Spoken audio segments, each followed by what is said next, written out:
Señores participantes del módulo de negociación y resolución de conflictos socioambientales, bienvenidos a esta su 12ª sesión denominada Avances en la teoría de los juegos con aplicaciones económicas y sociales. Este es un esfuerzo que desarrolla el Instituto Peruano de Políticas Públicas en coordinación con la Universidad Nacional Mayor de San Marcos. Como habíamos estado refiriendo en la clase anterior, señores participantes, lo que notamos de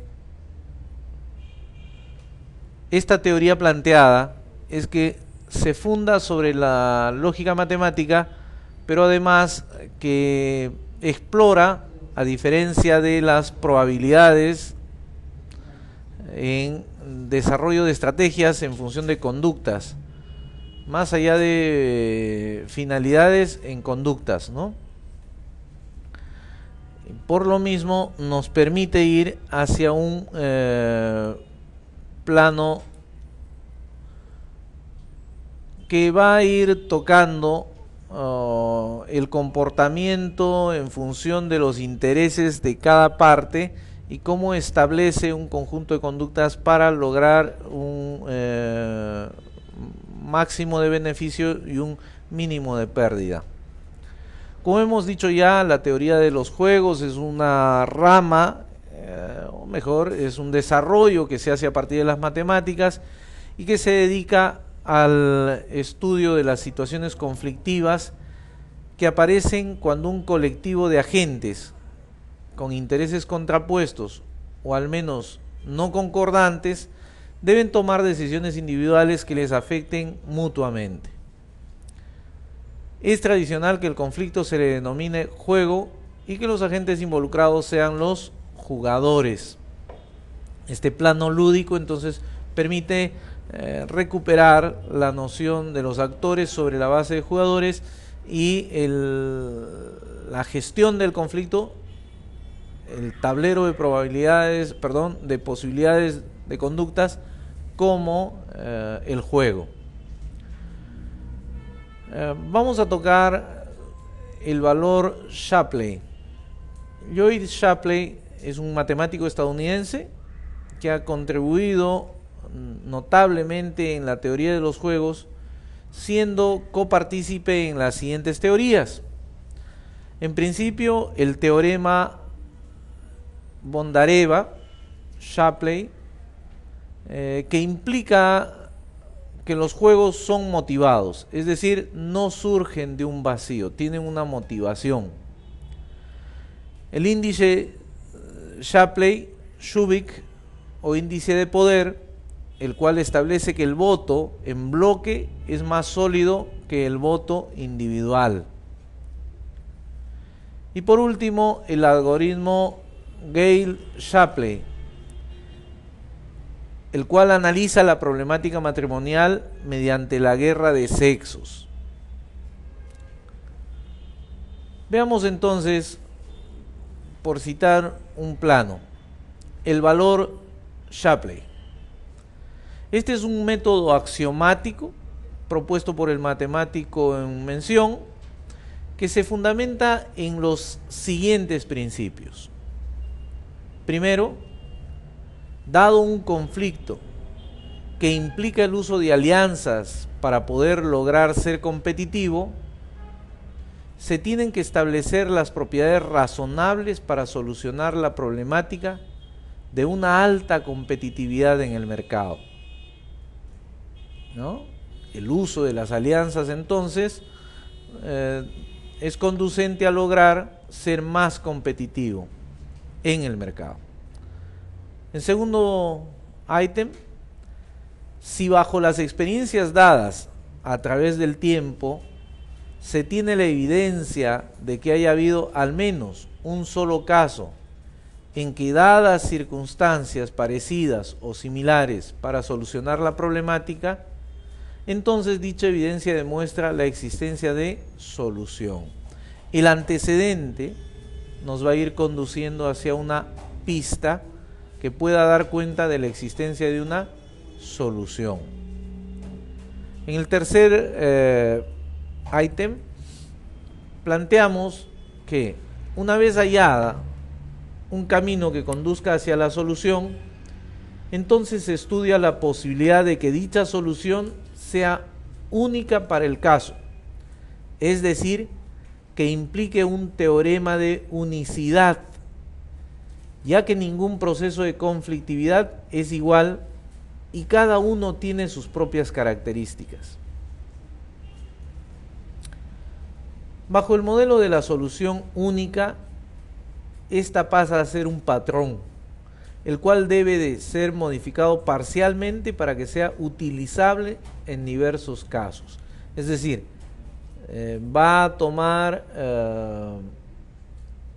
características de plantilla, de patrón, de modelo a seguir, ¿no? Sin embargo, con la flexibilidad de poder ser acondicionado, ser utilizable en diversos casos, dependiendo de las características de donde estemos aplicando. La coalición de empresas. Sobre la base de esto analizamos. Las empresas forman alianzas con personas naturales o personas jurídicas, instituciones, afines a sus intereses, para así poder tener un mejor posicionamiento en el mercado, de forma tal que optimicen la coordinación de esfuerzos de sus estrategias. Ello porque si actuasen solos en un mercado altamente competitivo, sus costos aumentarían y sus beneficios decaerían. Dentro de este esquema valorativo, cada coalición tiene un peso determinado que puede ser favorable o no, porque no toda alianza es favorable, sino que algunas veces implica entrar en mayores gastos. Es por ello que, cuando se realicen alianzas, estas tienen que cumplir con prerequisitos. Prerequisitos en los cuales se establecen los mecanismos necesarios para enfrentar juntos las decisiones más correctas, ¿no? Hacemos el subrayado sobre este esquema valorativo porque va a ir evaluando la conveniencia o no de la alianza, ¿no? Sobre el avance de con quién me alío y para qué, va a ir dándonos la pista como ejemplo de lo que nos está explicando el valor Shapley.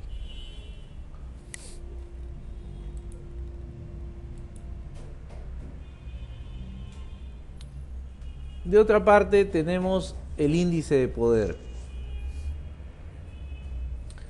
Ven ustedes en pantalla a Anthony Dawes, quien es un economista estadounidense que estudiara el comportamiento electoral en un eje de izquierda a derecha, en donde establece que los votantes de izquierda piden a sus candidatos soluciones fundamentalmente referidas a la temática social.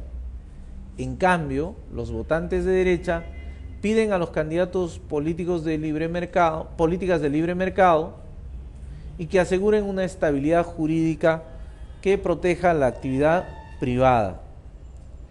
De esta forma, Dawes dio a conocer que los electores actúan racionalmente a la hora de emitir sus votos. Algo similar nos dice Darjant cuando evalúa el desarrollo o la conducta de izquierdas y derechas respecto de la democracia. Dice que en muchos casos podemos tener conductas de demócratas precarios en razón de que adecuamos y justificamos racionalmente nuestro discurso desde la conveniencia o desde su pertinencia con nuestros intereses. Veamos, Shapley es el que presenta una efectiva aplicación de la teoría de los juegos de votación, puesto que adapta la idea de valor de un juego a ciertos esquemas de votación e introduce en el concepto de poder. La conceptualización de poder va a ser la capacidad que tiene cada votante o coaliciones de votantes que se ciñen a reglas electorales a la hora de votar, en donde se puede obtener una distribución de datos que puedan pronosticar el resultado de la votación, mediante técnicas de muestreo, las cuales arrojan información relativamente segura sobre el ganador de una contienda electoral. Un juego de votación ponderada se va a definir dentro de un conjunto finito de votantes, cada uno de ellos denominados jugadores, quienes pueden ser individuos, empresas, grupos políticos, movimientos, países, demás fuerzas políticas, estados, ¿no? Se dice que para que en un proceso electoral, el peso de los jugadores esté ponderado o está ponderado no por su individualidad ni por su volatilidad, sino por su grado de unión y consistencia, es decir, el voto en bloque es el que va a hacerse sustantivo. Dicho voto ya no es de un solo jugador, sino de un conglomerado de jugadores, un clúster de jugadores, quienes se unen por necesidad o no, para que el voto corporativo sea más consistente y así, a la hora de la elección, ganen las elecciones, o al menos queden en segundo lugar.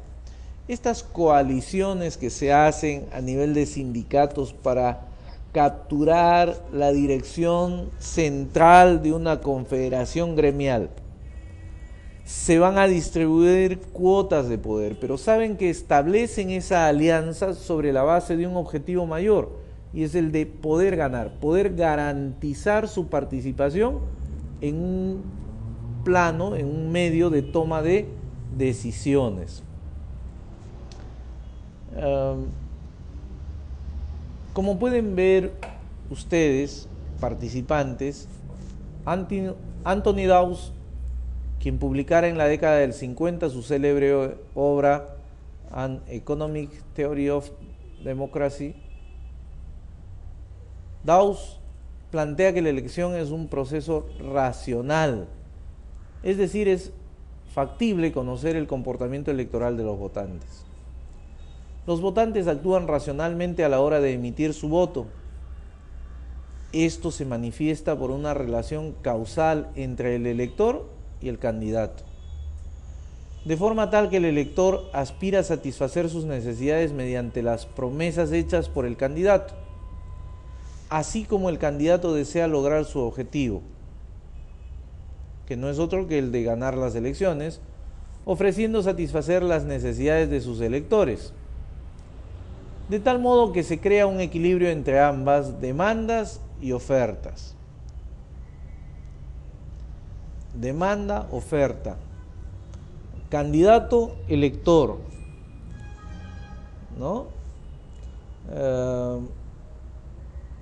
La demanda de satisfacer necesidades, la promesa de satisfacer dichas necesidades. Ese equilibrio es el que va a ser explicado y descrito por Anthony Dawes.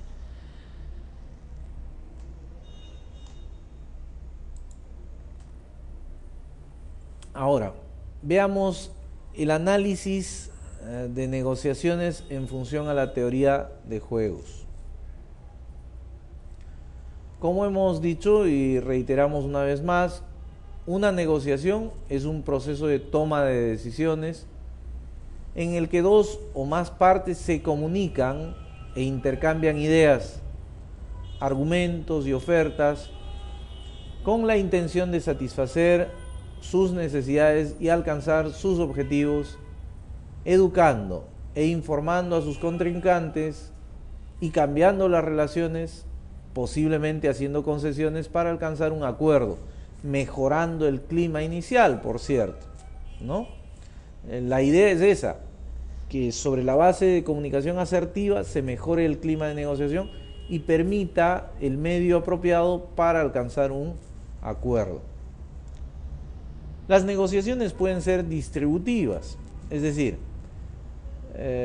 puede repartirse un solo bien, o integrativas, en la que las partes combinan sus capacidades y recursos para crear valor y hacer una repartición más beneficiosa. Esto es lo que se denomina hacer crecer la torta.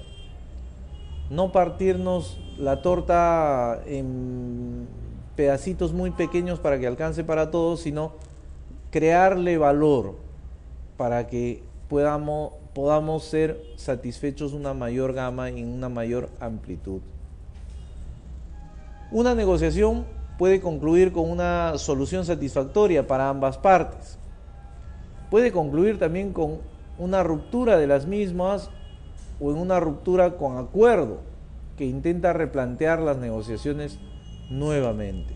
Siempre cuando se dan estos hechos se abren posibilidades, tienen que estar abiertas las posibilidades y por lo mismo los negociadores deben de ser no solo creativos sino flexibles.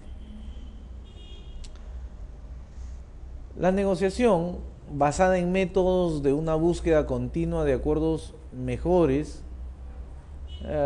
permite que dicho proceso o los jugadores involucrados vayan modificando progresivamente sus acuerdos para optimizar aquellas propuestas iniciales que beneficiaban a unos pocos o a algunos o en algunas cosas pocas, para reemplazarlas poco a poco y en función a procesos participativos y democráticos en donde prime la pluralidad de opiniones, para que se escuchen todas las propuestas, tanto aquellas que beneficien los aspectos más cruciales en todo proceso conflictivo, como es el tema económico, social y político.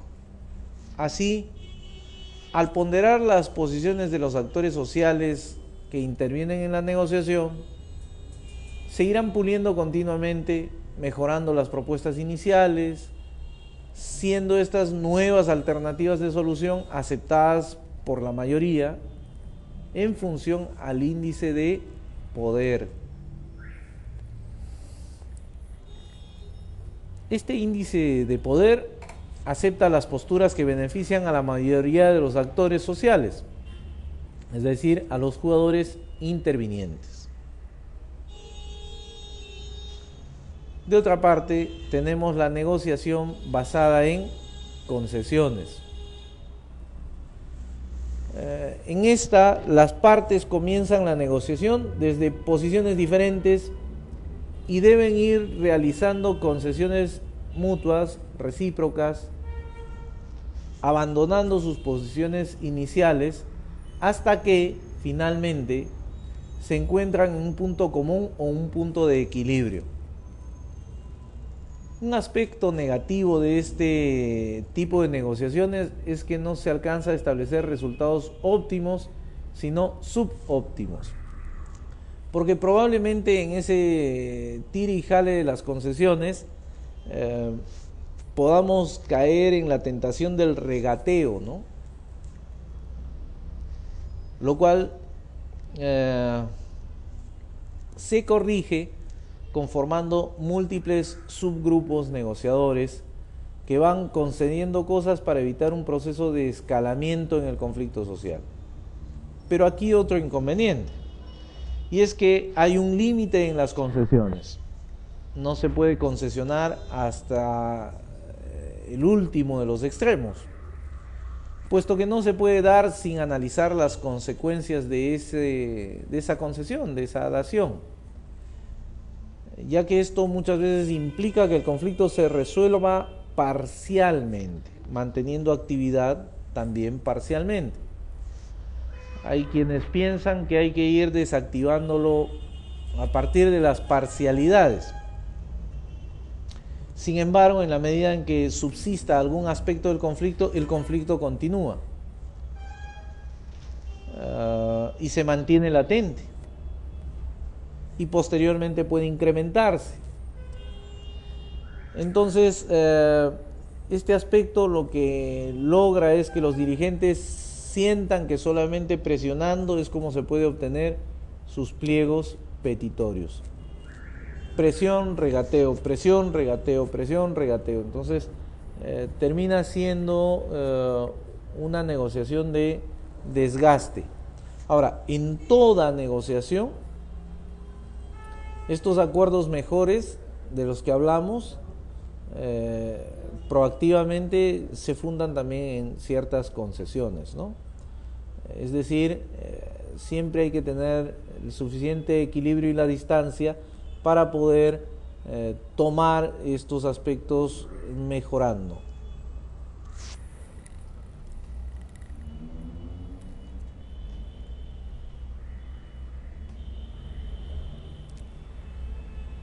Tienen en pantalla lo que se denomina tragedia de los comunes.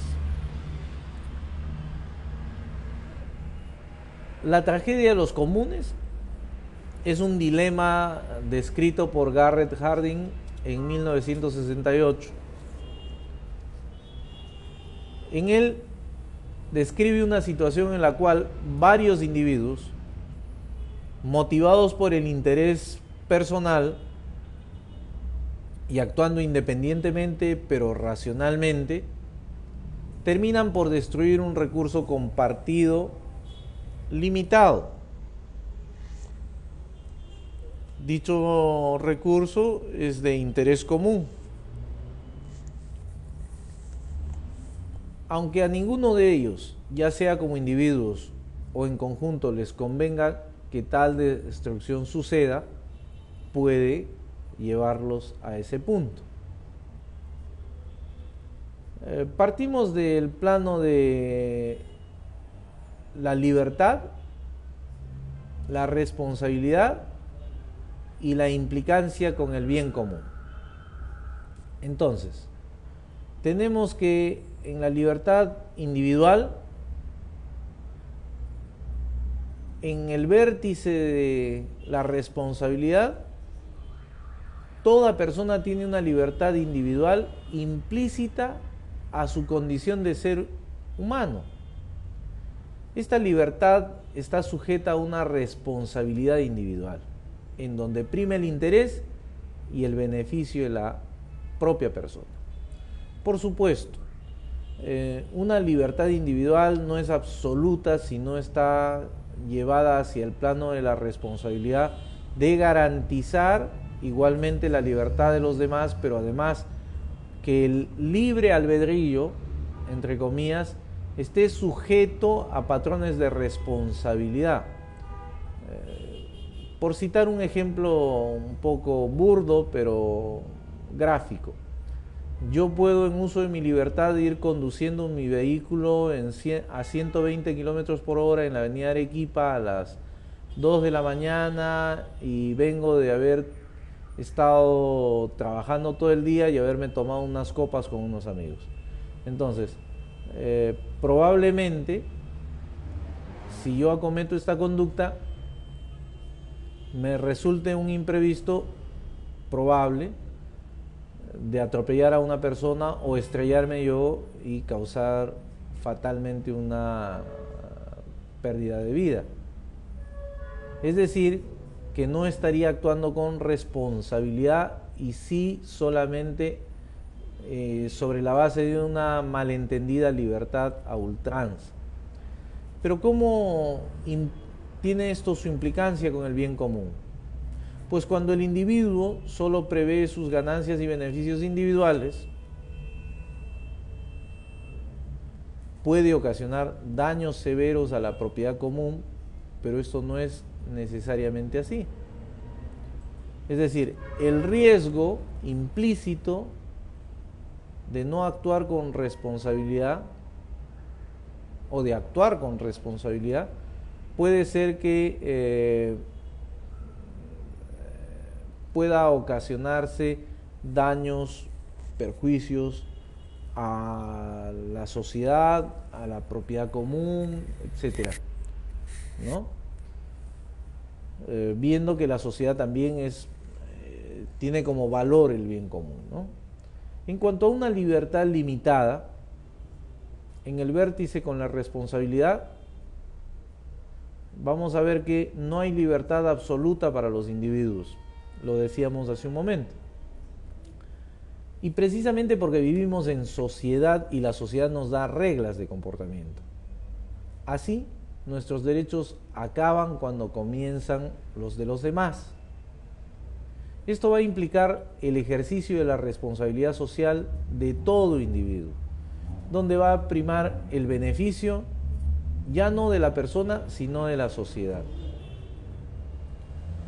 Cuando el individuo posee una responsabilidad social y sabe hasta qué límite está permitido su accionar, entonces sabrá cuidar y respetar el bien común y la propiedad pública, como se da en gran parte de los países llamados del primer mundo, donde el ciudadano, no solo los nórdicos, pero además también los nórdicos, han asimilado el hecho de que la conducta ciudadana, la conducta social, pasa en principio por cautelar esta convivencia en comunidad, este bien común, ¿no?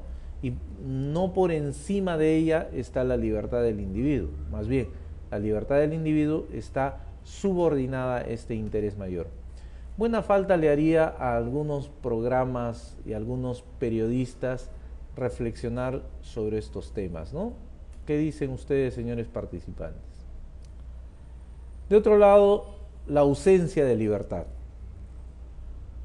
En regímenes autoritarios, a los ciudadanos que viven bajo el poder dominante del régimen político se les priva de sus derechos y libertades.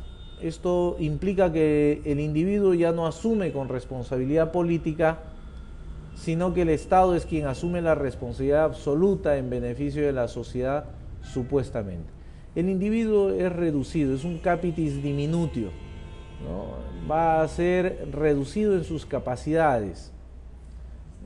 Y por lo tanto es el Estado quien asume inclusive la dirección de su conducta. Cuando hay un régimen autoritario, se restringe al extremo las libertades individuales y se le da una primacía a lo que es el interés público. Ello hace que se limiten las facultades de los ciudadanos, implicando que haya una responsabilidad social plena, lo que perjudica al ciudadano. Más bien, se asume como una justificación este hecho, y entonces se sacrifica la libertad del individuo en razón o en función de un ideal mayor que es el bien común social, ¿no? Bien,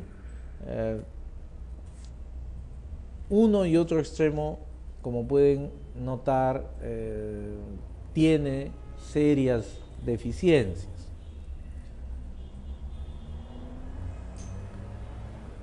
Vemos ahora la relación entre la polemología y la teoría de los juegos. Robert Aumann, matemático israelí, quien obtuvo el Premio Nobel de Economía en 2005, amplió nuestra comprensión de conflicto y cooperación en la teoría de los juegos. Este premio que ganara Aumann lo compartió con Thomas Schelling, y justamente al recibir el premio Nobel, en su discurso que tituló Guerra y Paz, aduciendo al paralelismo entre Tolstoy y con Aaron, Tolstoy y Aaron, pues analiza la guerra desde una perspectiva psicológica e histórica, mientras que Aaron describe la guerra desde la polemología y las ciencias políticas. Aumann analiza la guerra desde la teoría de los juegos, es decir, con criterios matemáticos y económicos. Tenemos tres perspectivas. León Tolstoy, autor de La Guerra y la Paz. Aaron, Raymond Aron. Y por otro lado, Aumann. Como saben ustedes, o como pueden saberlo ahora, La polemología es la ciencia que estudia las explosiones de violencia, polemus, ¿no? La confrontación. Frecuentemente hace un análisis de las causas de las guerras y su relación con la paz. Este ejercicio, esta tendencia, esta disciplina fue fundada por el sociólogo francés Gaston Boutot. No solo se fundamenta en un estudio de estrategias militares, sino que centra su interés en los aspectos recurrentes a la guerra, entre los factores económicos, diplomáticos, sociales, políticos, religiosos, étnicos, geográficos, en fin, todos aquellos que puedan concurrir. Entonces, desde la polemología apreciamos que se analiza la guerra desde una perspectiva de racionalidad, admitiendo que la guerra es un fenómeno social racional y reconociendo como un error el afirmar que la guerra es un proceso irracional. No, una guerra se libra para, en algunos casos, proveerse de recursos. La guerra del Golfo, con la posibilidad de controlar los pozos petroleros, con la finalidad de controlar los circuitos económicos, con la finalidad de controlar puertos, etcétera, ¿no? En muchos casos tiene una explicación racional. La ciencia de la economía puede resumirse como la ciencia de los incentivos. Al estudiar la guerra desde una postura económica y matemática,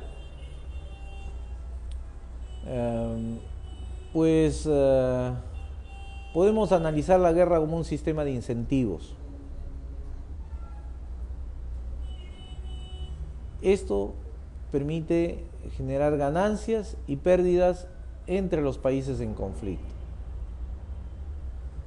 Entonces, como podemos notar, la guerra, que es un proceso repetitivo, que en términos genéricos se puede definir como un juego que posee características comunes, vean ustedes el ajedrez, y estas reglas de juego permiten prever consecuencias, beneficios y pérdidas. Por ende, la guerra es un proceso en donde hay jugadores plenamente identificados. Jugador A, soldados; jugador B, diplomáticos, si prefieren, peón, alfil, caballo, reina, torre, entre muchos otros. Pero genéricamente estos jugadores A y B tienen campos de batalla plenamente identificados. Usan estrategias que ya han sido analizadas en plenitud por diferentes autores, llegando a la conclusión que la guerra es un fenómeno sociopolítico repetitivo. Esto se debe al deseo de aumentar incentivos y beneficios para un determinado país o un determinado grupo dentro de ese país. Pero ese incentivo es un perjuicio para otro país u otro grupo. Conociendo esto, la guerra se da cuando no hay un proceso de negociación adecuada que permita evitar el inicio de dicha guerra. Por tanto, para prevenir una guerra es necesario estudiar sus causas y pronosticar sus consecuencias. Tal vez la mejor forma de prevenir una guerra es haciendo ver la fatalidad de sus consecuencias. Señores participantes, hemos llegado al final de la sesión 12ª. Por su atención, muchas gracias.